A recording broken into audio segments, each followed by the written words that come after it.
புதுக்கோட்டை மாவட்டம் அறந்தாங்கியில் தையல் தொழிலுக்கு தேவையான பொருட்கள் விற்பனை செய்யும் கடையின் பூட்டை உடைத்து உள்ளே புகுந்த நபர் கல்லாவில் இருந்து 1,69,000 ரூபாயை சாவகாசமாக திருடி டிராவல் பேக்கில் எடுத்துச் செல்லும் சிசிடிவி பதிவு வெளியாகி உள்ளது. இதன் அடிப்படையில் திருடனை காவல்துறையினர் தேடி வருகிறார்கள்.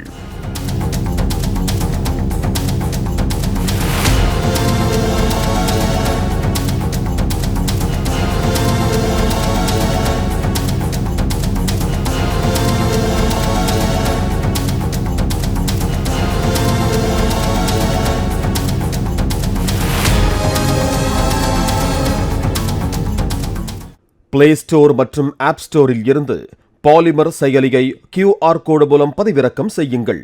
செய்திகளை உடனுக்குடன் பெறுங்கள்.